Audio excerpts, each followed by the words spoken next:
5, 4, 3, 2, 1, 50, gauche 20 pour droite 25, droite 25, pour gauche 25, gauche 25, et droite 25 moins sur gauche 30.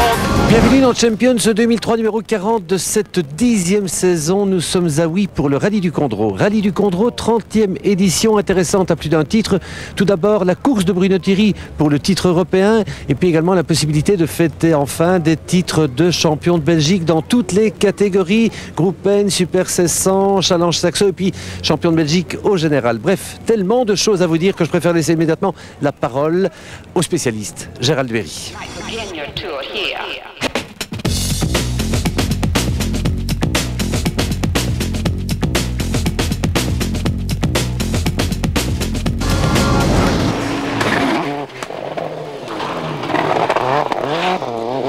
Les routes sont grasses et humides dans le Condro Utois en ce mois de novembre.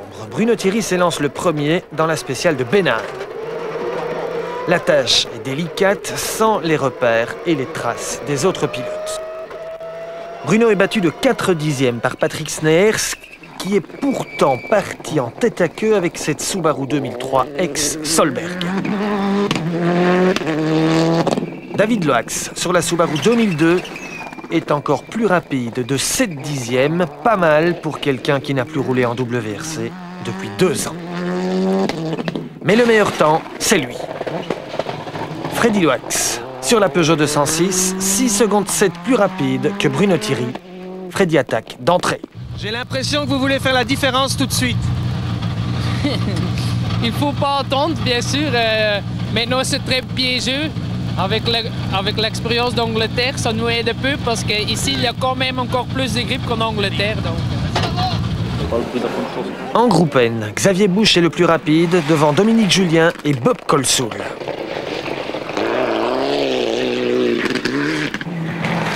Les conditions d'adhérence sont limite, même en 4 roues motrices. Regardez Dominique Bruyneel. Eric Wevers, le Hollandais, s'en sort mieux.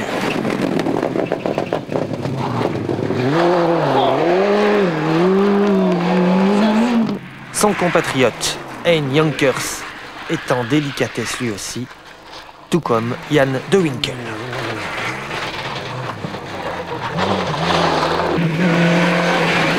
Pascal Gabon a crevé en glissant contre une bordure. Il perd d'entrée 1 minute sur le Martiniquais. Simon Jean-Joseph.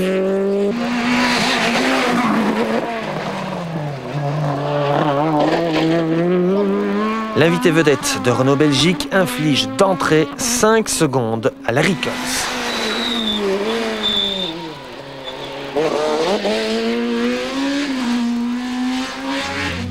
Alors Simon, ça glisse, hein? Oh là là là là, oui. Je crois que le plus difficile, c'est de justement connaître les endroits où c'est glissant et où ça ne l'est pas. Ce qui fait que ne prenant pas beaucoup de risques, il y a des endroits où c'est vraiment très glissant, puis il y a des endroits où on peut aller beaucoup plus vite. Je crois qu'il faut comprendre un petit peu la route et savoir la lire. Et c'est là toute la difficulté pour les gens qui ne connaissent pas le rallye. Deuxième spécial, Marnay-Fouanze, ça va chauffer. Un juge de paix de 28 km, Bruno Thierry, attaque.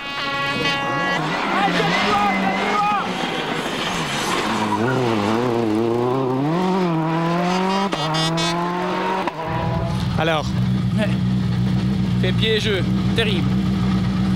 Très piégeux. Le premier sur la route, il n'y a aucun repère, il n'y a du tout pas de poids de freinage et je me tâte tout le temps, donc pas évident du tout. Et pourtant, Bruno réalise le meilleur temps, 2 dixièmes seulement, devant un Patrick Sneers en grande forme. Voor 70 links en rechts 55.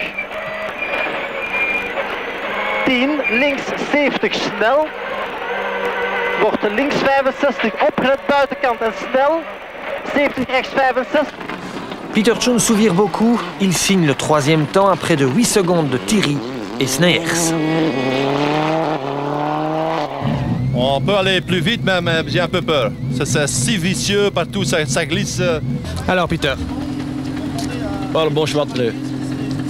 parti en slick retaillé. Slick, ouais. Pas faisable.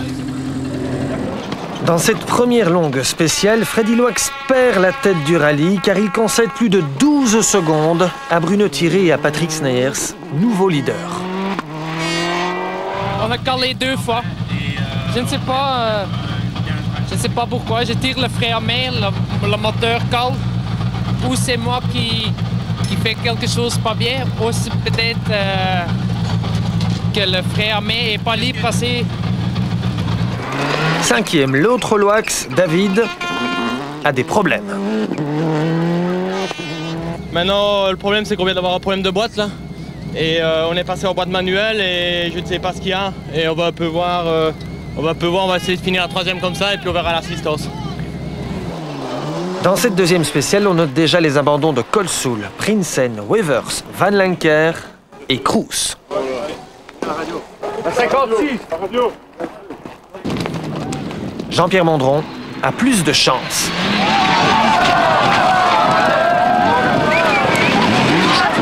Le virage était bien dégagé, il peut repartir.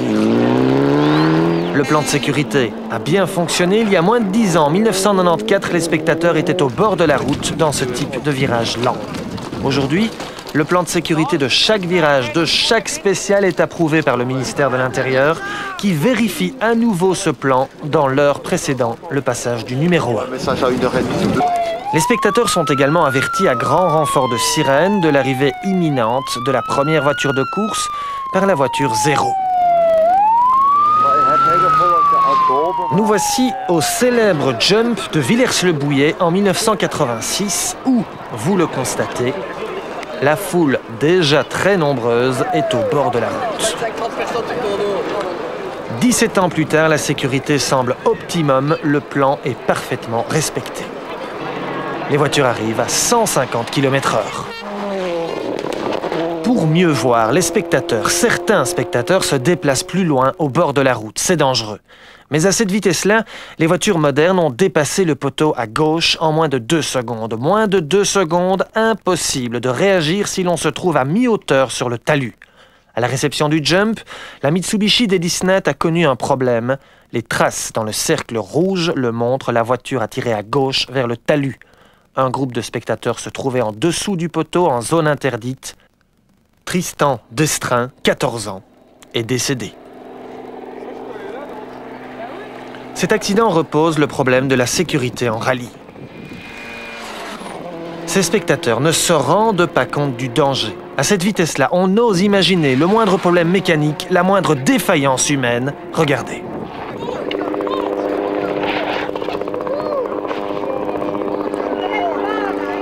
Le problème, c'est qu'il manque de commissaires et de stewards et qu'on ne peut pas en placer tous les 100 mètres. J'ai vu, je suis père de famille, j'ai vu des enfants qui étaient mis devant les parents, on les mettait derrière des barrières nadar, ils mettaient les enfants devant les barrières nadar, on a esquivé des crachats, on a esquivé des mots, c'est fou. Voilà, je crois que ça suffit et ça résume bien tout ce qu'on a passé. Vous êtes bénévole? On est complètement bénévole. On fait ça pour l'amour du rallye et parce qu'on aime. Et pour finir, les gens vont réussir à nous dégoûter totalement. S'il n'y a plus de steward, plus de commissaire, plus de rallye? Ça je crois qu'on est parti vers une spirale totalement négative si les gens ne reviennent pas à une autodiscipline. C'est tout. En Argentine, l'armée se met au service des organisateurs. En France, c'est la gendarmerie. Et quoi qu'on en dise, la peur du gendarme ou du militaire est beaucoup plus efficace. Enfin, pour clore ce chapitre sécurité, attention aux mouvements de foule pour quitter les spéciales. Mais de temps en temps, il faut faire quand même gaffe au niveau sécurité parce que c'est le métier. Les gens doivent être conscients qu'ils suivent les consignes des commissaires et ils doivent être vraiment pas au milieu de la route, mais à côté. Voilà qui est dit.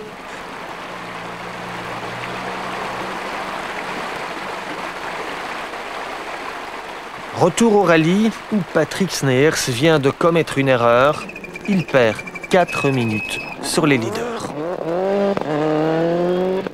J'étais un peu en glisse et toujours à l'intérieur et j'ai touché avec la flanc des pneus et tout de suite, crevé. Et après, quand on a changé, la crique a plié. Et, on l'a pas mis assez loin dedans peut-être. Ouais. Voilà pourquoi vous perdez autant de temps. Ah oui, voilà. Autrement, en principe, c'est 2 minutes. C'est déjà aussi foutu, ça change rien. On peut être, je ne sais pas, on est à 1 minute de la 5e place, j'ai entendu. La 5e place, c'est Yannick Botson qui l'occupe avec un cœur gros comme ça.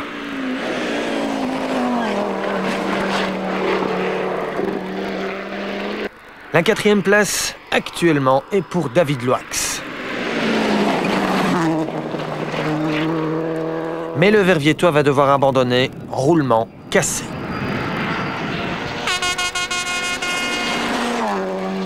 Peter Choon est 3e sur la Toyota Corolla.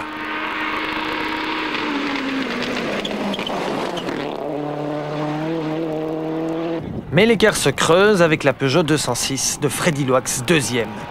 Loax qui n'arrive pas à prendre la mesure de Bruno Thierry en très grande forme. Regardez.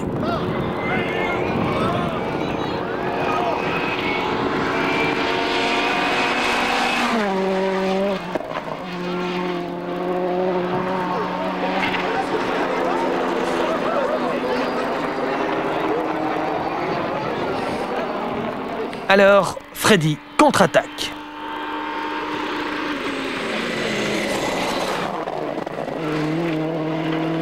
Il revient à 5 secondes de Bruno et pourtant Thierry est très loin d'assurer.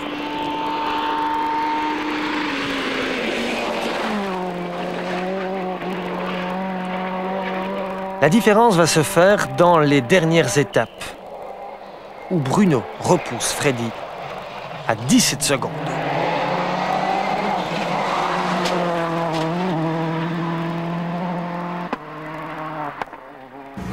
Je préfère garder un bon rythme. C'est vrai qu'on roule à un bon rythme, mais il faut que ça continue encore comme ça demain. C'est à 1 journée du titre de champion d'Europe. Eh oui, mais je n'y pense pas. On va essayer de trouver quelques secondes ici et quelques secondes là pour quand même être plus près. Vous voulez gagner, hein? Gagner? Oui, peut-être, oui.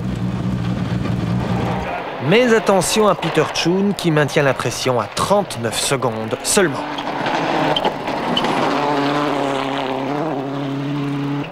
Snare, c'est 4e à plus de 5 minutes.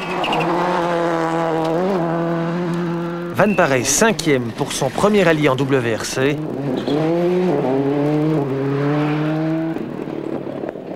Xavier Busch est 6e. Il mène le groupe N plus de 2 minutes devant Dominique Julien en très grosse bagarre avec Fabrice Hanchens. Yannick Botson est redescendu à la 7e place. Il devance Dominique Breunel. Bernard Munster est en pleine remontée suite à des problèmes de pont. Joost Boksoen est seulement 12e. Hubert Deferme, lui, a malheureusement dû renoncer. Mais la performance de la journée est à mettre à l'actif de Simon Jean-Joseph avec la Renault Clio Super 1600.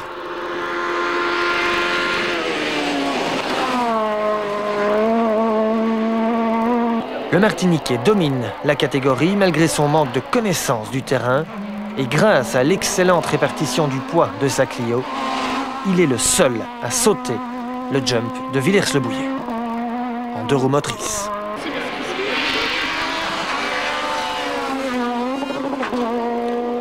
Larry Coles, 2e, doit freiner pour préserver son bas moteur. Ceci étant, Larry et la Fiat sont les seuls à suivre Jean-Joseph et le garder sous pression.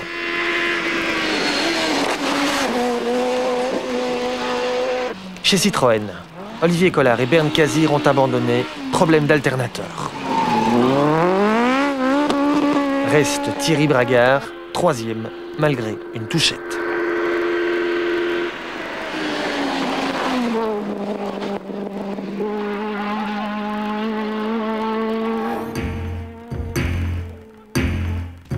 On a une journée qui s'achève bien.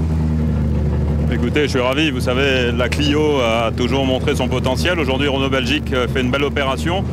Et pour ma part, j'ai été très fier de représenter Renault Belgique sur ce rallye. La Clio Groupe N comme la Super 1600 sont de très bonnes voitures. Et pour ma part, j'ai plus qu'à essayer de les conduire au mieux, sachant que mon concurrent direct, notamment Larry Coles, m'offre une belle bagarre et ce n'est que mieux pour le sport. Mais on fait tout ce qu'on peut, on attaque très fort, on prend de temps en temps des gros risques, mais sa voiture va très bien et franchement Jean-Joseph, coup de chapeau parce qu'il ne tombe dans aucun piège et vraiment une belle course, on s'amuse bien. Pascal Gabon, lui, ne s'amuse plus, il a dû renoncer, transmission cassée. Abandon également pour les ex-motocrossmen Éric Gebours, sorti de la route avec la Citroën Saxo Guest. Et Jean-Claude Lacaille sur problème mécanique. La journée se termine sur la dernière liaison aux Fontaines sur le haut de Clermont. Les chasseurs d'autographes en profitent pour approcher une dernière fois les pilotes. On mange une dernière saucisse et on jette un coup d'œil sur le classement de cette première journée. En tête, Thierry, 17 secondes devant Loax, 39 devant Tchoun. Sneer, c'est déjà à plus de 5 minutes. Bush est en tête du groupe N. Jean-Joseph de la Super 1600. Deuxième journée de course, deuxième et dernière journée, 5 nouvelles spéciales et des cartes qui pourraient être brouillées pour Bruno Thierry. S'il veut terminer deuxième, il devra aussi affronter la pluie. Il est 7h52 au petit matin et la carrière de Stray est déjà noire de monde. Bruno Thierry s'y présente le premier. La spéciale est très piégeuse car il a plu durant toute la nuit.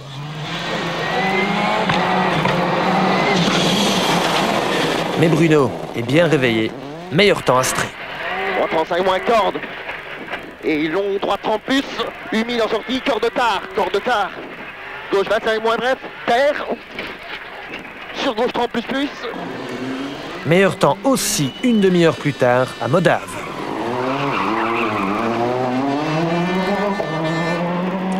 Troisième spécial, Gone. Les premiers parapluies sortent et Freddy Loax reprend 5 secondes à Bruno Thierry tout en corrigeant ses notes. Écoutez.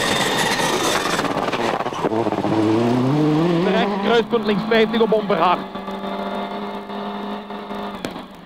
140. Je rechts kruispunt links 50 op Onberhaag. Rechts dat voor lang wip. Rechts dat voor lang wip. En jump op voor. Om 100 links 43 afstand. Om 100 links 43 afstand. 400. 400. Rechts dat voor. En wordt 300, glad een freinage, er is 53 in na 300. Freddy remonte.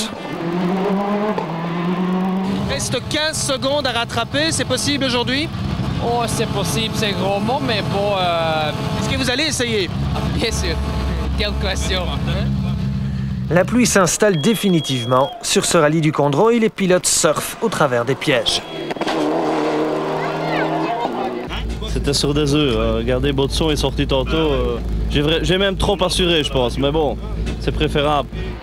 Et dans ces conditions, Simon Jean-Joseph fait forte impression.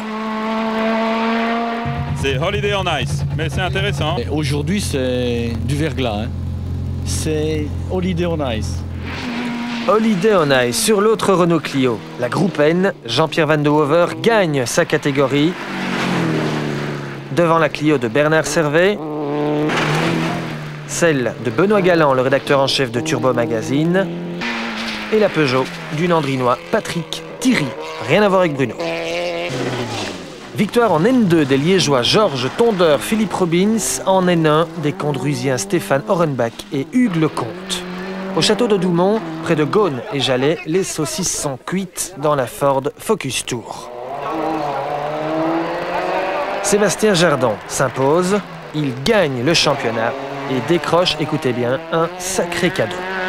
On nous a dit qu'on allait pouvoir partir mercredi, visiter les ateliers de chez M-Sport et essayer une Focus WRC 03. La 03, la toute dernière évolution. Il paraît, oui. On remonte plus haut dans le classement pour retrouver les Citroën Saxo qui écrivent la dernière page officielle de leur histoire, puisque c'est la C2 qui prendra le relais en 2004. En tête, deux gars du coin, le Hutois, Stéphane Launay qui n'a jamais gagné et Stéphane Boulens de Neupré. On est parti en slick sur la pluie, tous les autres sont en pluie, donc ici ils vont nous mettre 30 secondes et voilà, time, on n'a pas les bons pneus et ça s'est super bien passé jusqu'ici, mais c'était celle de trop. Je l'ai vu partir en slick, on a vraiment attendu le dernier moment pour changer et c'était le bon plan. Mais Stéphane Launay est toujours en tête et il va gagner. Stéphane Boulens crèvera. Dominique Genten termine deuxième. Rick Van Heus, troisième, c'est suffisant pour décrocher le dernier titre en challenge, Citroën Saxo, à la Solberg. Frédéric Ebet termine quatrième à 1/10 de Van Heus et dans cette spéciale de Gone, il réalisera même un chrono à 2 secondes 5 de Larry Coles. Chapeau, car dans ces conditions, même Bruno Thierry n'emmène pas large. Au départ de Stray, il se fait peur, regardez, en aquaplanage. Il ouvre bref, tour gauche 25. Gauche 25, pour gauche 30 et 3 légères cordes. Trace. Piégeux. On a fait calme. Très piégeux. Loax, lui, attaque. 150 even links, op rechts 160, kort afval couperen. En wordt 100 rechts 92, licht couperen borduur, verder situatie. Om 75. Om 75 links 112, couperen en wordt 75 links 54. À 5 spéciales de l'arrivée, Freddy est revenu à 8 secondes de Bruno. Toujours en tête. Pour gagner, Bruno doit prendre des risques, mais une deuxième place lui suffit pour être champion d'Europe. Dilemme, alors quoi? Ce qu'il va faire, de toute façon, c'est qu'il va rouler à un bon rythme, mais sans prendre de risques inconsidérés. Imaginez qu'à cause du fait qu'il en prenne simplement pour rester devant Freddy, il sorte et que toute la saison est hypothéquée, ce serait une absurdité totale. Je connais Bruno, il ne le fera pas. Et Bruno Thierry s'élance une dernière fois devant Freddy Loax.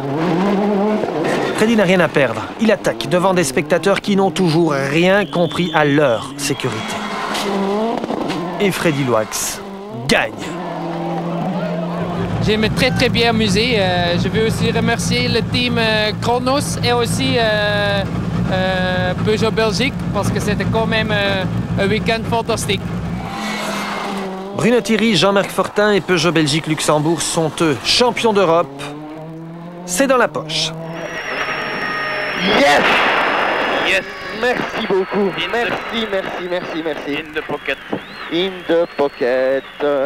La journée aujourd'hui a été vraiment très stressante, vraiment très stressante.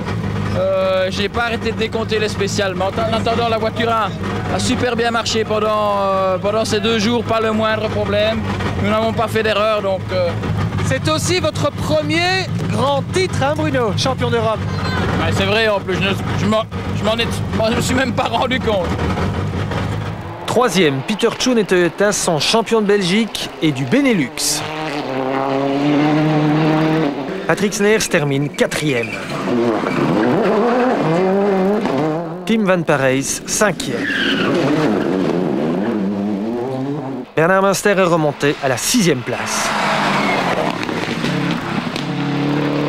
Xavier Busch gagne le groupe N devant Dominique Julien, Fabrice Henschens et Chris Van Munzel.